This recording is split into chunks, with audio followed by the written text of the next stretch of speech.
Welcome to the Connectfulness Practice podcast. Here, we settle into the murky, tangled, and freaking hard parts of life to restore our relationship with the self so it can ripple out to the people we love, the work we do, and the world around us. If we can't fix what's wrong, then our grandchildren inherit it. In order to fix what's wrong, we have to talk about it, and we can't move that conversation forward if we're not willing to be real about where we are now. We have to push on the edges of what it means to connect. Otherwise, nothing will ever change. I'm your host, Rebecca Wong, and I'm here to guide you through a series of radically honest conversations about what it means to be truly human in all of its messy, beautiful, hilarious, and heartbreaking glory. In our collective effort of looking inward, we're starting to do the outward work to reconnect the world. While these discussions will guide you into the connectfulness practice, this podcast is not meant to be a substitute for the depth of work that you'd encounter with a licensed provider. If something in this episode touches you, reach out. That's where you initiate the ripple that restores relationships. You can learn more about my connectfulness counseling practice and our collective for therapists in private practice at connectfulness.com.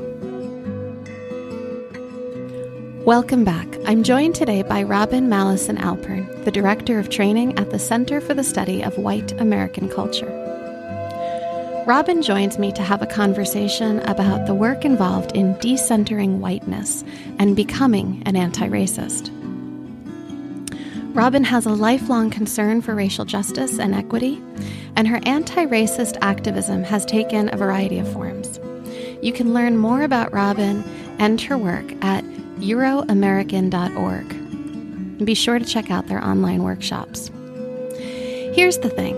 In a society that is centered around whiteness but doesn't discuss it, we white people are like fish who don't see the water that we're swimming in. We're swimming in our privilege, we're the fish. The work of anti-racism is to decenter whiteness. It's to move whiteness to the margins and to cultivate a more multicultural center. But in order to get there, we must listen and learn.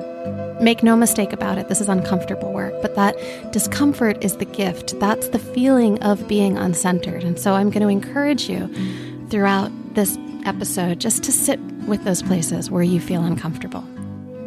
And later, to find communities that you can join and be a part of, to sit with it some more, and to find yourself in community with others.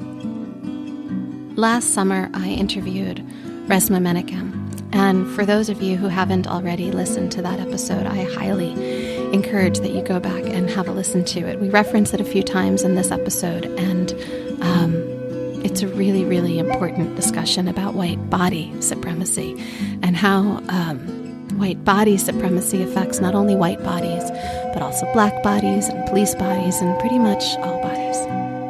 And then a little later in the year, I had another amazing conversation with a colleague and friend, Sonia Lott. And Sonia and I talked about how we need to peel back the layers and understand our own biases, our own privileges. I want to acknowledge that Robin and I are both white women having this conversation. And that's important to acknowledge for many reasons. One of the reasons that I chose to have this conversation with Robin is that I wanted to talk about what the journey is for white people to step into the work of anti-racism. And I hope that for those of you who might not already see how racism is rooted in our society, you can drop in and listen to this conversation. Racism is systemic, it's real. We live in a society that suppresses people of color. And we often, as white people, are able to go blind to it, to distance ourselves from it. And yet we keep perpetuating it. We sometimes don't even notice how we're perpetuating it. By becoming conscious of it, we can begin to make decisions that will help build a future where everyone is safe, where everyone is equal. You know, the opposite of being a racist is not being not racist. The opposite of being racist is being anti-racist. The work of being anti-racist is the work of constantly noticing where the biases live inside of you, of sitting in the discomfort, of sitting in what makes you uncomfortable. That's a gift. That discomfort is a gift because that's the feeling of uncentering whiteness. All right, so I'm asking you to sit with that, to sit with the places where this conversation might be uncomfortable, to allow yourself to open to it. And we'll give you a lot of resources that you can dig into in your own work. I also want to make it very clear that I feel like I'm beginning my own journey into anti-racism and still peeling away many of my own biases, and that from time to time I'm going to mess up. And when I do, dear listener, please know that you're welcome to call me in and let me know. But I also don't want to burden you with doing my work for me, and know that I will be learning and growing, and that I have myself very many growth edges here, as I'm sure we all do. Let's do this together. I'm joined today by Robin Mallison Alpern, the Director of Training at the Center for the Study of White American Culture. Robin, welcome. Thanks so much, Rebecca. And you did a great job with the name of the organization I work with. It's a mouthful, not always easy. Yeah. Can you tell us a little bit, help me? It's a lot to say, and I think it's also a lot for some to understand. So can you help us to kind of break that down a little bit? I sure can. Thank you for asking. The Center for the Study of White American Culture, which we fondly call CSWAC, was founded in 1995 by an interracial couple, a Black woman and a white man. And they founded it because they saw that the work of anti-racism was missing a significant piece, which is the focus on whiteness. And ironically, racism is all about whiteness and white supremacy, but it is the water to the fish for most people. It's the thing we don't see, we're not allowed to name, we're not allowed to talk about. And it was the inspiration of the founders of CSWAC that we absolutely need to be naming whiteness. We need to study white American culture, the function of the center, and we need to educate ourselves about how white American culture impacts individuals and the whole society. So it's another aspect of looking at the whole system. Yes, and thank you for using the word system. There's no question that individuals carry prejudices, and some are very overtly racist prejudices that individuals act out of. But really the most giant struggle that we are up against here is the way that racism is systemic throughout our entire society, from the founding of the United States of America to the present day, and in every single aspect and area of life. So system, that's the word. Yeah. You know, and I'm noticing that within me as I heard you describing what the center is all about, that there was that one of those things I'm starting to learn as I go down my journey of trying to be an anti-racist, of not centering on the white experience. And yet in many ways, the center is kind of, well, we need to talk about this. So can you talk to us a little bit about that, and why is it so important that we have these conversations so that we can break down the system and understand it? Yes, that's a big question. So let me see if I can bite off a nibble of it. First of all, I just want to mark that I think I heard you say that it was difficult for you to, even in the moment of listening to me, to kind of center on whiteness. And so that's very much the training and the fabric in our society, is that when we do think about race and racism, we think, especially those of us who identify as white, we think about people of color. We think that race and racism is about and by and to people of color. And there's this way somehow that white people have nothing to do with it, which of course is hugely ironic, because the white community, if you will, is who created racism. and who perpetuates it and who benefits from it. Yeah. So there's this giant disconnect going on all the time where, again, I'm speaking primarily about white identified people, where we're able to maybe look over there and see that something is bad is happening to people of color. But we are not good at all at looking at ourselves and recognizing how we fit into this. How do I, as an individual, collaborate with and perpetuate racism? How does my group, white people, what are we doing that keeps this going after hundreds of years? This part that you're talking about in regards to looking inside of ourselves, to looking at the white cultures and communities that we're a part of, this is, I'm gathering, what the center that you work for is all about. I will say, actually, that's a part of it. We have a 2-part mission, and I haven't spoken about the other part of the mission. So our mission is to decenter whiteness and create an anti-racist, multiracial center for society. So part of it is about that focus on understanding whiteness and figuring out how do we take whiteness and move it out of the center to the margin, not destroy it, just move it to the margin. And at the same time, how do we create a new center for our society that is multiracial? So that is a very important piece of our mission as well. Oh, I love your mission. Multiracial and anti-racist. I absolutely love this mission.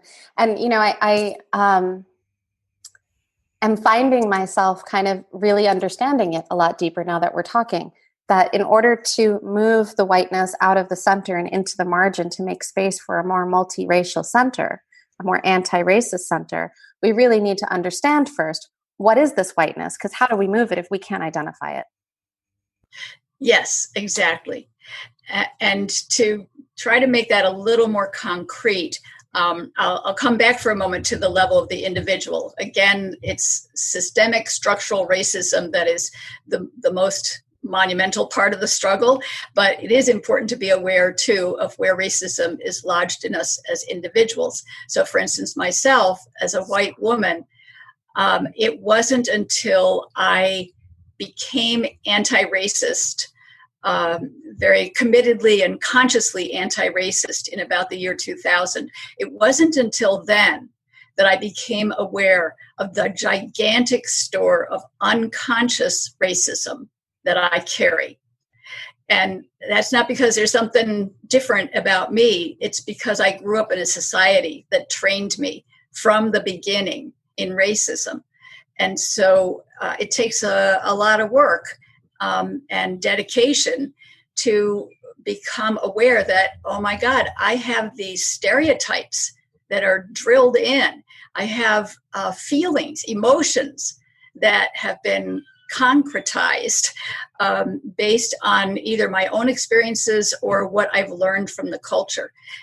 So experiences such as, I think it's pretty well known that the example of the white woman who clutches her purse on the street when a black man crosses her path, or who, you know, does the same thing if she's in the elevator and the black man enters. Well, maybe nothing, literally nothing may have ever happened to that white woman at the hands of a black man, but the culture has trained her to have that emotional reaction. So that's sort of the kind of thing that we have to unearth and deal with. And you talk about back in 2000, you committed to being an anti-racist. Can you talk to us a little bit about what that commitment was and then the journey that you've been on? Help us to understand, because you're talking about uncovering some of this stuff, but you know, I'm very much in that journey myself. I'm also uncovering a lot of pieces of internalized racism, things that I have taken in, that I've been taught. And it's a lot to sit with. I'm just going to name that. It's often a lot to sit with.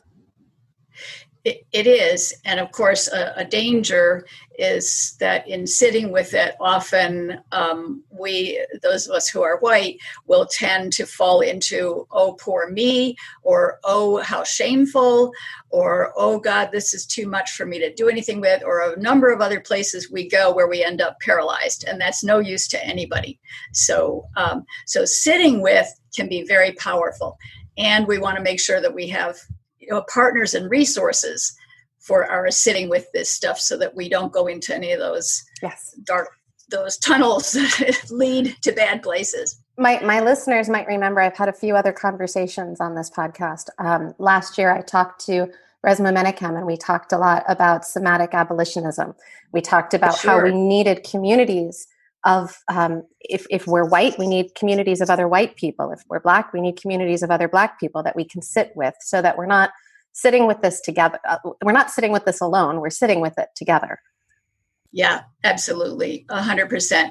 And, right away, that brings up one of the aspects of white American culture that is very salient, which is that we are trained to be rugged individualists. We do not depend or rely on others. We do things by ourselves. So just in going up against that facet of our identity that we are so trained in, and saying, you know what, I can't do this alone. I do need help.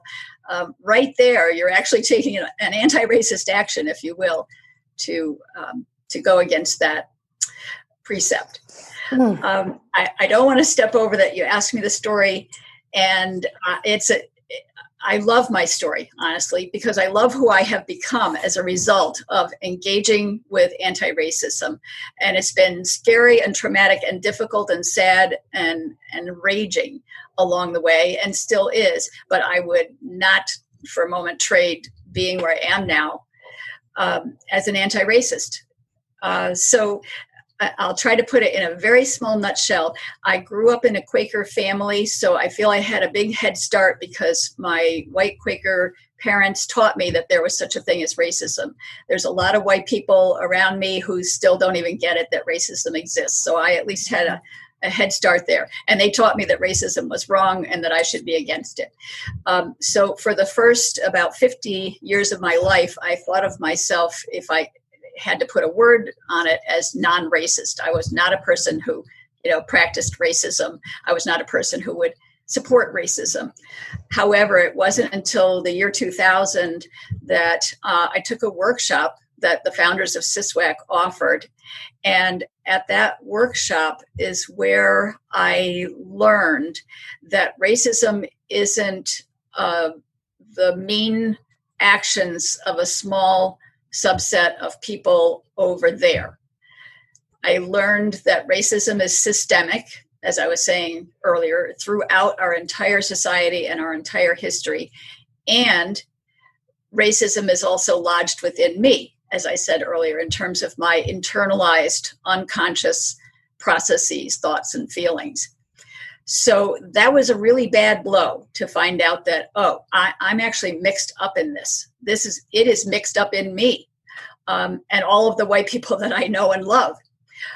But the way that Charlie and Jeff, those are the founders, Dr. Charlie Flint and Jeff Hitchcock, the way that they presented the workshop, I walked away from even though I had this new understanding that was so horrifying, I also walked away clear that, okay, this is not all right with me. I need to do something about it. And so since that time is when I would say I became anti-racist. I became clear that being quote, not racist or non-racist, that is not good enough. That's just allowing the status quo to keep flowing around me. So I have taken my stance as an anti-racist and spent the 20 years since then educating myself every way possible and gradually moving into educating others around me. Oh, okay. So I'm picking up a few different pieces in here that I want to hold with you. And one of them is that when we call ourselves non-racist, when we say I'm not a racist, it's like willful blindness. We're closing our eyes. We're just not seeing the systems that we're a part of. We're not seeing what lives inside of us, what we've been taught. When we call ourselves an anti-racist, when we take on that title, we're committing to doing the work at least noticing where that stuff lives. It doesn't mean that it doesn't have to be inside of me. It means that I'm saying I don't want to consciously allow that stuff to stay there without being looked at. Yes, absolutely right. The non-racist, that kind of is what Robin DiAngelo is talking about in her book White Fragility, where she describes white people who become virulent if you even hint that they might be racist. We can't tolerate that at all. And yet, again, we grew up steeped in it. How could we not be? And that refusal to acknowledge it just means, as you said, that we are now blind and deaf and dumb. We certainly can't be counted upon to be part of putting a stop to this. Right. So when we commit to this journey, when we say, okay, here I am, I'm showing up for this, and I want to be on this anti-racist journey. I want to be part of being an anti-racist. I want to break down the system. I want to expose it. I want to work towards this decentralization of whiteness and towards a more multicultural center. Where do we begin?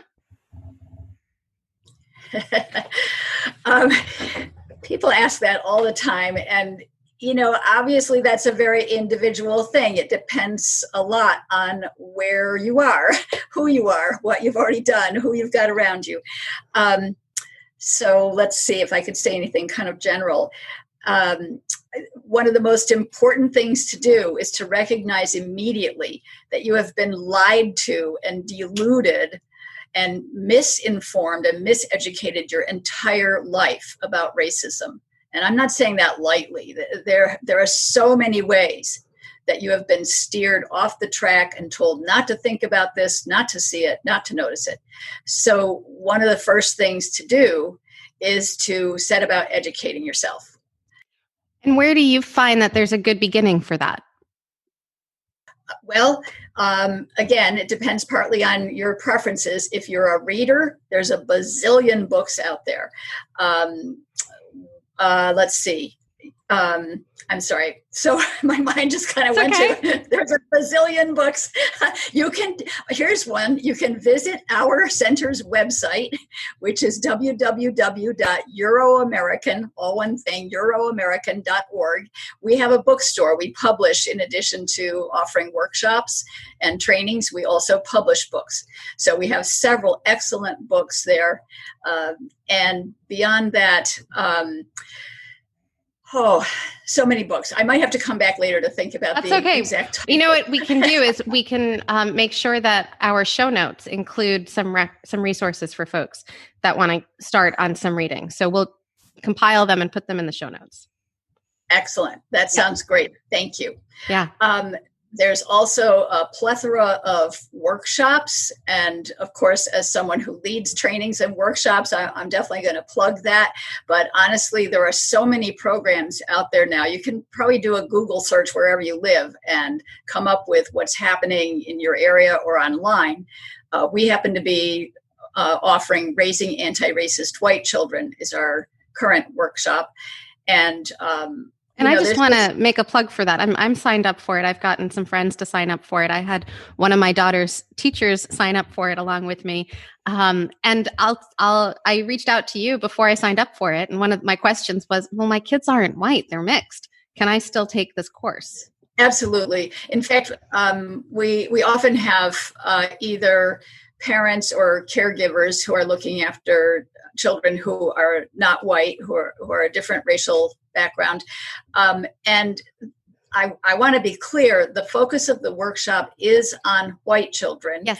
And that's for a couple of reasons. One being that it's generally white people who most need this education. Mm-hmm. And it's generally white children who are most not getting it.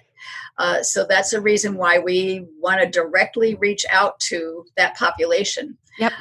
But that said, a lot of the material that we will talk about is, it relates to children generally. It doesn't matter what racial background they are, how to talk with kids about race and racism. So yes, absolutely. Yeah, I'm looking forward to it.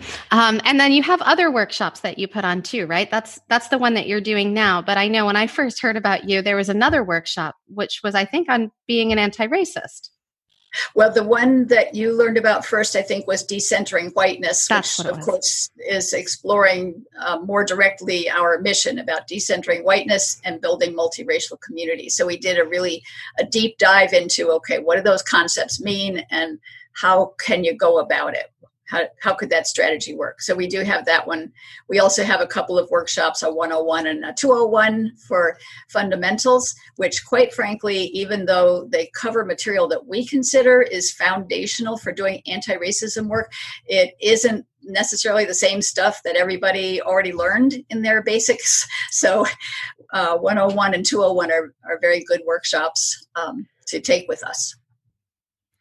I'm so excited to explore more of your offerings and just kind of, I know that I'll be on the mailing list, so I'll hear more about them, but I'm excited to learn more about that. I hope that our listeners also take advantage of that. And I'm curious if we can shift the conversation a little bit to talking about what whiteness is. We could, would it be okay if I say one more thing? Because I Sure. don't think I offered a very adequate answer to that question about where to begin, again, because there's so many possibilities. I just want to throw out one more. We already mentioned how important it is to work with other people. Yes. So that's another, very important step, is to look around and find out what groups in your area may be doing work that you can join in with and learn together with others and have folks to be in action with. So just for example, people in your audience may be familiar with SURGE, Showing Up for Racial Justice. That's a national organization. That's actually an organization that is white focused. So folks of color would want to look at other organizations most likely, but if you're white, then SURGE is a great place to get started, and they do have chapters around the country.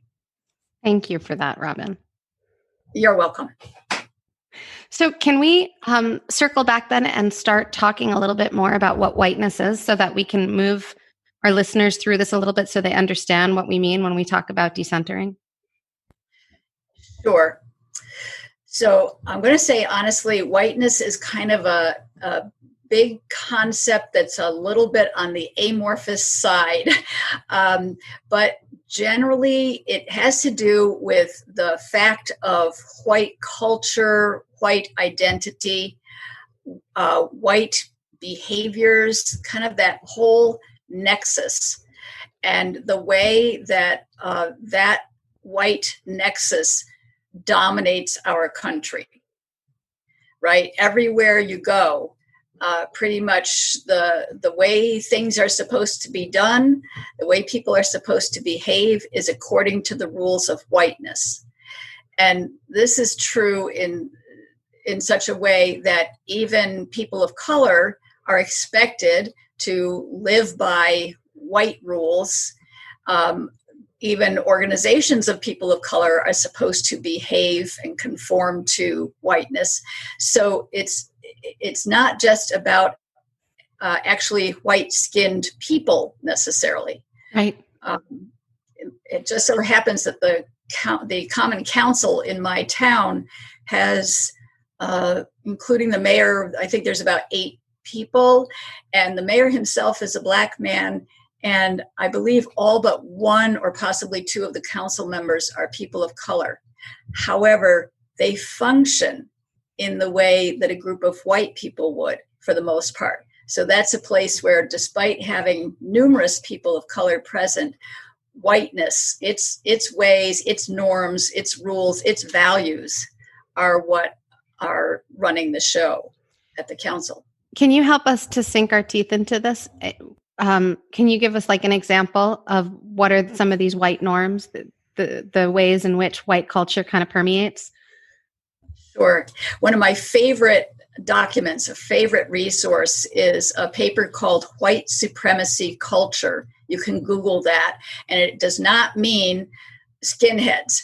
It means just the culture that prevails in our country that is a culture of white supremacy. So white supremacy culture is a document that actually breaks down, maybe 15 to 20 common aspects of the culture that if you read through them all, you would pretty much find yourself going, yup, yup, yup, that's yup, yup. But you don't necessarily normally think of it as white culture. It's just the way things are. But when you look at it, it turns out, no, really, this is white culture. So one example I gave earlier was the rugged individual. You know, right. we gotta do everything by ourselves. Another one is if it isn't written down, it didn't happen. Mm-hmm. Right? Another one is urgency. White culture is very, very time oriented, and everything has always got to be now, now, now, now, hurry, hurry, hurry, hurry, finish, finish, finish, finish. So those are just three. That paper on white supremacy culture, again, has, I don't know, maybe 15 or so examples like that. And I like that for each example given, there's also a quote unquote antidote. You know, what could be other ways of behaving, which is super helpful because, again, those aspects of white culture, for those of us, especially who are white identified, they are so ingrained, it doesn't even necessarily occur to us that we could do things a different way or that we could value other ways of being. And that's the piece here, because where we place our value has a lot to do with how we value others also. Yes. Right. And as I'm hearing like this whole Black Lives Matter movement, that's really what it says to me. It's that, you know, our lives have to matter. It's not that white lives or other lives don't matter. It's that until Black lives matter, until Indigenous lives matter, until the more marginalized lives matter, we're not all mattering. That's absolutely right. And that's why we have that slogan, Black Lives Matter, that many white people will turn around and say, well, white lives matter. Yes, well, everybody knows that. All you have to do is look at how things are working out in this country, and it's very obvious that white lives matter. But it's equally obvious that Black lives don't. You know, the horrible deaths that we've heard about just in this past week make it very plain that Black people don't matter. And I'm sorry to say, but, you know, there's a lot of news right now about those most recent deaths. But as far as I know, the statistics are that something like every 28 hours in our country, a Black or brown person is murdered by law enforcement. And we just don't hear about them. But this is happening all the time. And it's good that we are hearing about some of these incidents. But we need to remember that even when, you know, a few days go by and we don't hear about one of these murders, it's happening. It's happening. Yeah.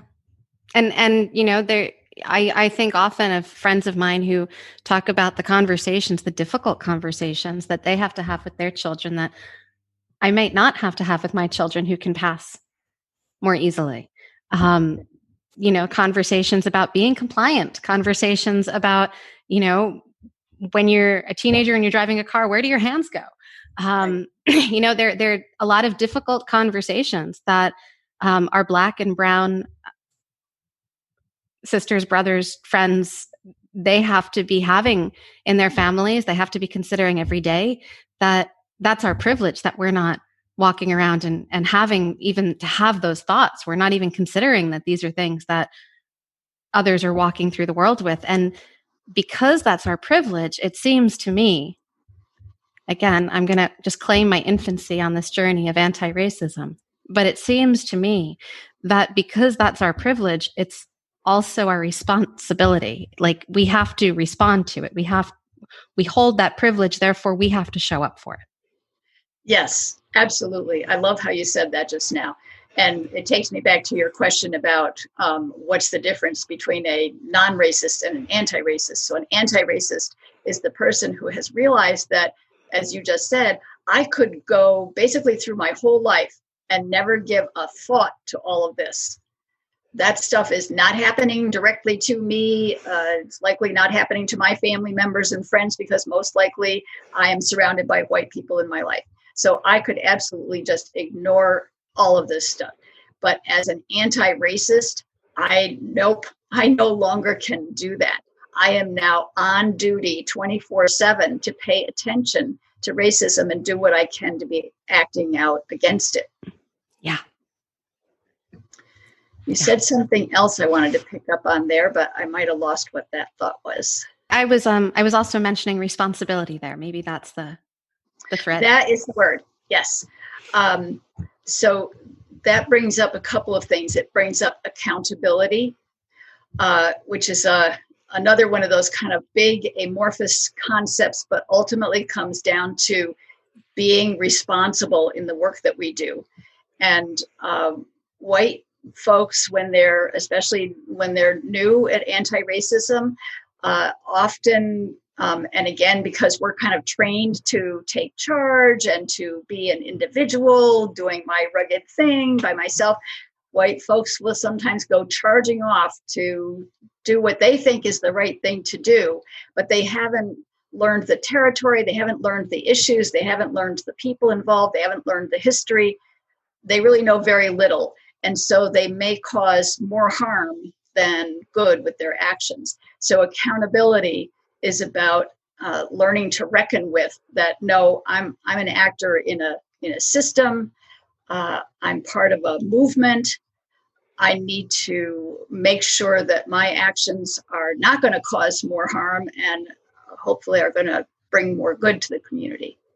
So as you outline that, Robin, one of the things that I'm kind of just aware of inside myself is how much education sort of is at the front end of it. It's probably throughout the entire process, all of the work, the lifetime of work of being an anti-racist, but it's also, there's a lot of education at the front end, because if we don't open up in terms of that education, then we don't even see the system. We don't see the places where we might be causing harm.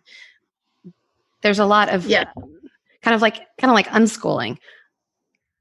Yes, that's absolutely right. So, and that does bring up a dynamic tension, because on the one hand, yes, you do need to learn as much as you can, as fast as you can, and there's so much to learn. And at the same time, you don't want this to turn into another reason to become paralyzed, to sit still and do nothing. So here again, I would kind of circle back to that advice to get involved in groups if you possibly can, even if they are online groups. If you haven't got something local, well, and nobody can do anything local right now, really, but you know what I mean. Yeah. But be involved with groups so that you have folks to be teaching you and working together with you and coaching you. Yeah. And I wanted to say one more thing about responsibility, which is that that is also the antidote to the guilt and shame that white people will often feel. A lot of white people won't even come to this conversation because it so immediately evokes mostly unconscious shame and guilt about what's happened.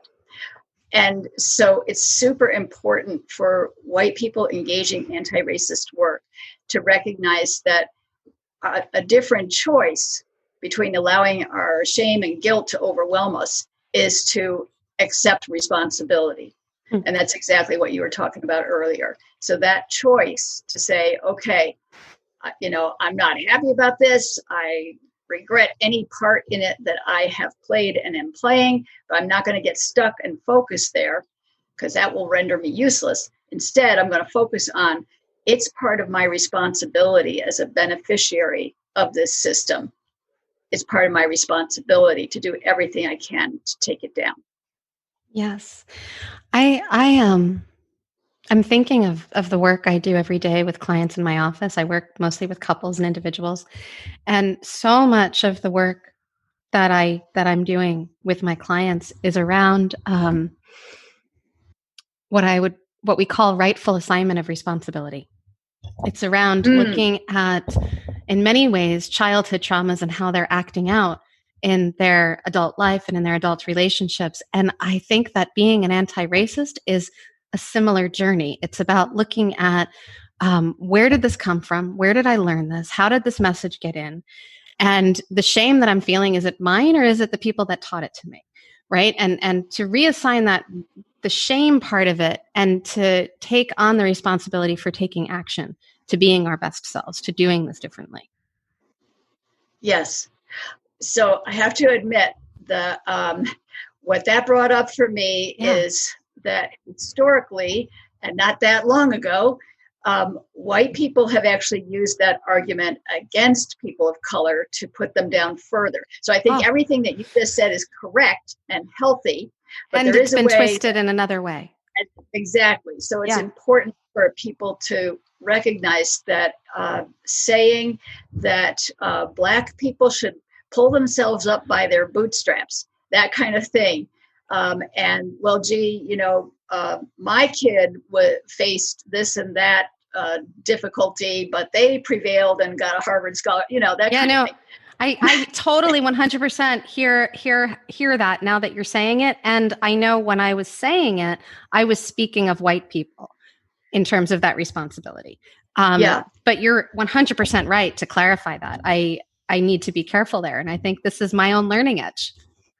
Well, and again, I think that everything that you said was correct and healthy. It's that many times in doing anti-racism work, we have to hold a few different things in tension. Mm-hmm. So, for instance, for us as white people, we need to hold in tension that on the one hand, yes, I have internalized white superiority, and that's a fact about me and something that I need to deal with. And it's also true that I am, if you will, the victim of white supremacy to the extent that that culture trained me and taught me and drilled this evil stuff into me. Right. So those are both true. Both true. And again, the important thing is for me to take responsibility for all of it. I may not like it. I may not have chosen it. I may not want it, but that's the way it is. And I get to take responsibility. Yeah, I'm thinking back again to my conversation with Resmaa Menakem last year, sure. And the way in which we talked and he talked about, whether we historically our ancestors were the oppressors or the oppressed. That either or and both, it all lives inside of us. Yes. I am convinced of that. I saw a brilliant diagram that was based on Resmaa Menakem's work. I don't know if he created the diagram or somebody condensed it, but it was something about the 1,000-year trauma of white people, might have been the name of it, something like that. And when you look at the history of the people who are now called white, terrible, terrible, terrible things happened to us. And for the most part, we're not educated about that either. So it's not in our conscious awareness.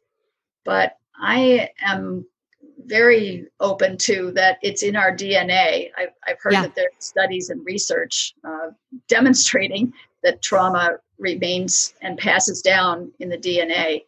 And so again, that's not to give us a pass by any means, but it does help us to understand some deep things like, oh my gosh, could that be why white people do the sick stuff that we do?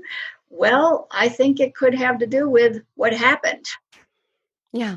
And there's so much that lives inside of all of us that we don't necessarily know, that we're not necessarily aware of, that is an unconscious pattern that's playing out.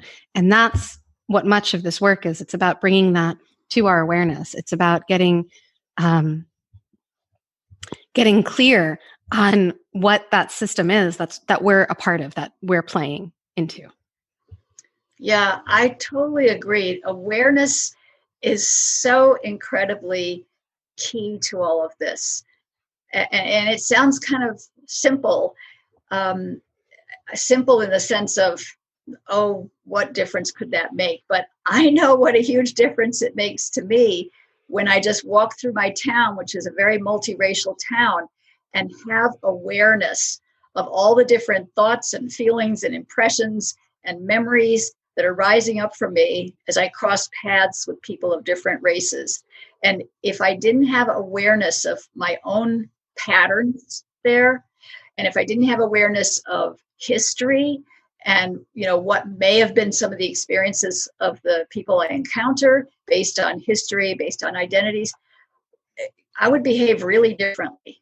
Yeah. And it's not to say, I'm not saying for a moment that I always get it right. I do not mean to say that, but I definitely get it different from what I would have if I were clueless. Well, I'm listening to you and I'm thinking of my own awarenesses and how they've shown up and where they've shown up and the moments that I've had with different people, some people that I've known, some people that are strangers that I pass on the street, that I have momentary interactions with, and just how when my awareness shows up, the moments change. Sometimes my awareness doesn't show up. And this is just like in my own relationship with my spouse. Sometimes awareness doesn't show up until after the fact. And yet Sure. it changes then something inside of me, which helps me for Sure. future interactions. So there are times where I catch myself and I go, oh, I wish I could have done something a little different there. Or, and then, it's one of those like, okay, I can still hold myself warmly and remind myself of where I can do better. Like that's what I'm going for. That's what I want in many aspects of my life. I don't want to beat myself up. I don't want to beat you up. I want that we both matter, that we are enough, we're abundant, and we're imperfect. And so those imperfections are reminders of places where we want to grow. And this is when I catch myself in one of those moments, I'm not giving myself a pass. I'm catching myself and reminding myself of where to grow. Yes. And awareness has a way of building awareness, right? Yes. The more you raise your level of awareness, right? It's like when you buy a red car and all of a sudden all the other cars are red. It's the same way. So the more I pay attention to whether it's systemic racism or whether it's my internalized racism, the more I pay attention to it, the more I see and recognize, and the more I see out in the world too. And then that helps me also when I can recognize that, oh, there's a white person who is coming from their internalized racial superiority. And that helps me think about, how can I be an ally to that person and help them move to a healthier place because I'm aware of what's happening for them. Yeah. I'm thinking a little bit too of that awareness cycle and of how, as it's growing, there's all these edges of discomfort. There's all these edges of learning how to lean in and soften and look at the self, and how that's often the places where we want to put up walls and run away from because it feels unfamiliar. It doesn't feel comfortable, and we have to get comfortable in that space. That was another piece that Resmaa talked a lot about, was doing those reps, doing the things that are uncomfortable, just getting in that space and doing it over and over and over again. Yes. Doing reps. That's a great analogy. And when you were saying earlier about having an awareness that comes after the fact, you can think of that as one of your reps. That's not wasted, that you realized after the interaction, oh, that might have been hurtful, or, oh, I could have done this better. That's part of your gaining resilience and strength and resource. The next time you're in a similar situation, and you can count on it, you will be in similar situations again. You'll already have practiced a little bit your awareness and your possibilities for different reaction. Yeah. Yeah. We're talking a little bit about the work that we do inside of ourselves. We're talking about breaking down and understanding, re-educating ourselves to understand the system. Can you help us bring this back to a more multicultural center and understand that part of this too? Sure. So let's see. Again, let's keep in mind that the entire country is founded upon and structured with racism. Yes. So there is no shortage of places to work. Therefore, start where you are. You, no matter who you are and what you do in your life, you are already embedded in a number of systems, institutions, groups. So pick any of those and start looking to see, okay, what can I learn here about how racism is present? Right. How is white supremacy operating in my school, at my place of business? How is it present at the library I frequent? Where is it in the grocery store where I shop? And again, hopefully you are involved with anti-racist groups, and perhaps they've already got projects going.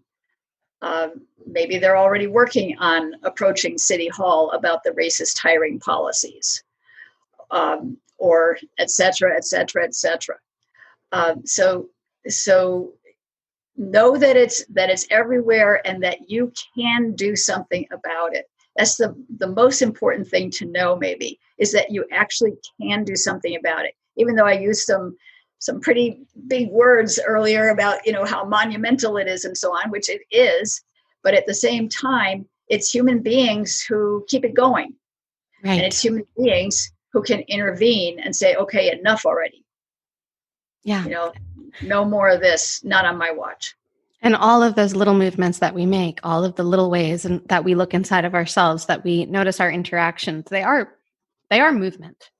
When you say movement, it just takes me, being selfishly and self-centeredly me, it takes me immediately to some of the movements that I've been involved in personally.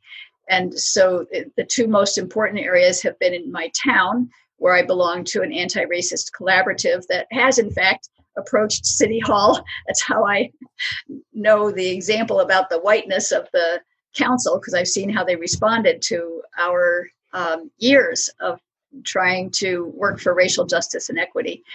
So that's one thing I think about. And then I also think about the Quaker community. I mentioned I was raised Quaker, and I am still passionately Quaker and very involved in Quaker life and community, where I belong to a few different groups who are anti-racist.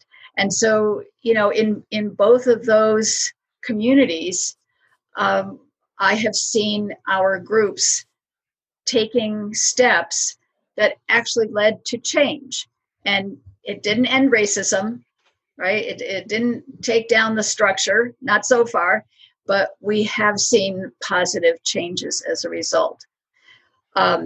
One in the Quaker community is that I'm in New York State, and we were successful in having the Quaker organization that basically is New York State's Quakers issue an apology to Afro-descendants for slavery.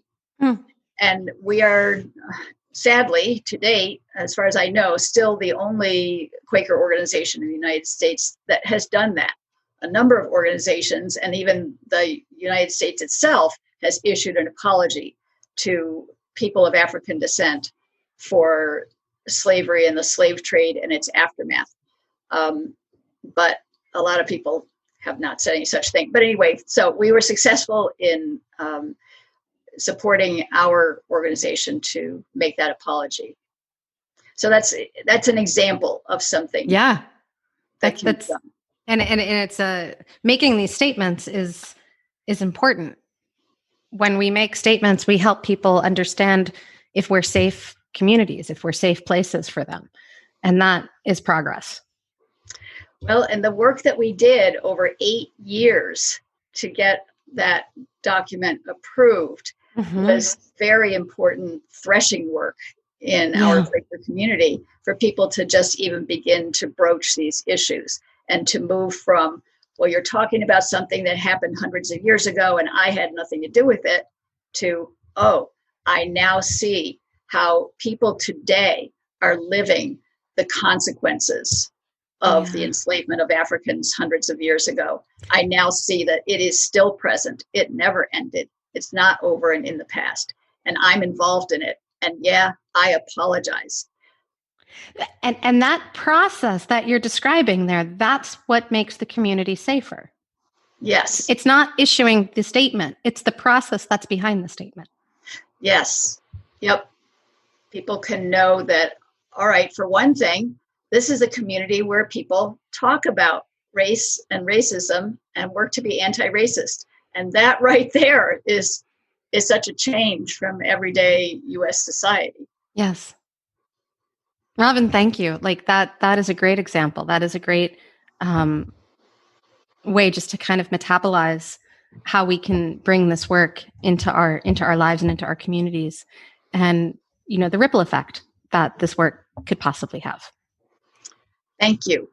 It's also a challenge because, frankly, it's now 3 years at least since we issued the apology, and we have yet to do our formal next step. I mean, we haven't been sitting around doing nothing all that time, but an obvious next step would be, well, what about reparations?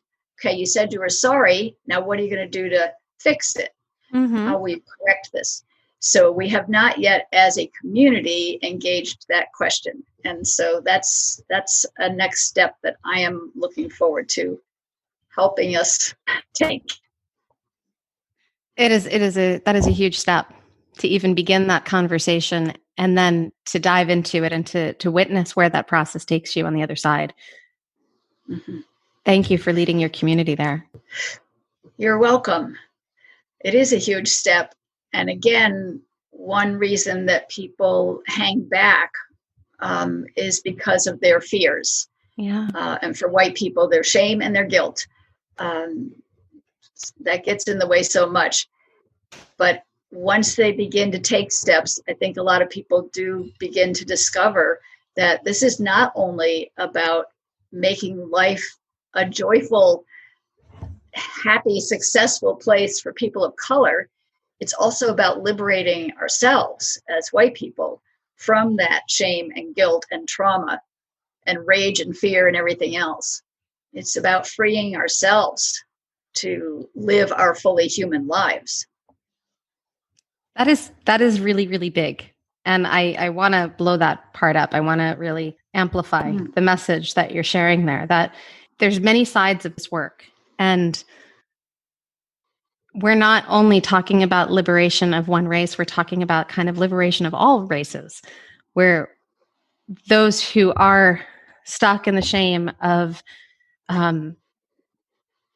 carrying the shame of being white, carrying the shame of what ancestors may have done, or others who look like them, how they may have oppressed others. That by doing this work, we're also letting go. We're transmuting, we're transforming, we're shifting the legacy. We're changing the story. Yeah. Yeah. That's absolutely right. Yeah. As humans, we're meant to live in joy and in community and in love. I believe those are spiritual facts. I agree with you. And I think that so often the joy and the love and the community, it also entwines with grief.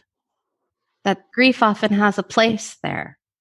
We grieve when we love. We can experience joy when we can also, to some extent, feel the pain that comes on the other side. These things are somewhat entwined. As much as we are meant to have these joyful experiences and connections, grief and pain sometimes are often the things that connect us, that bring us together, and to help us really to see and understand each other. Yeah, no question. Yeah. And they certainly are things that remind us that something did happen. And maybe it's something that I just have to accept. And maybe it's something where I know I have a responsibility to do something to repair damage. Yeah. Yeah. What would be the message that you want folks who are listening to today's podcast to really take to heart, to really take home with them? And let me specify it. Our listeners are of all different races. What would you like our white listeners to take home from today's conversation? I would love for white listeners to say, yes. Yes, I am a good white person. And as a good white person, what I'm going to do is commit myself to do away with racism in my lifetime. In community with other anti-racists, again, not by myself, but I am committing myself that this matters for myself personally, for my own humanity and health and happiness, and it matters for everyone else on the planet. So I am committing myself from this moment going forward to do everything I can for racial justice and equity, and knowing that to the extent that we work on that particular form of oppression, it also spreads into helping us learn how to overcome all other manifestations of oppression as well. So I'm really doing it all. I love that. Thank you, Robin. And thank you for joining us here today. I just want to reiterate that folks can share again your website where folks can find your work and the center's work. Sure. It's www.euroamerican, and that's all one word, EURO American, euroamerican.org.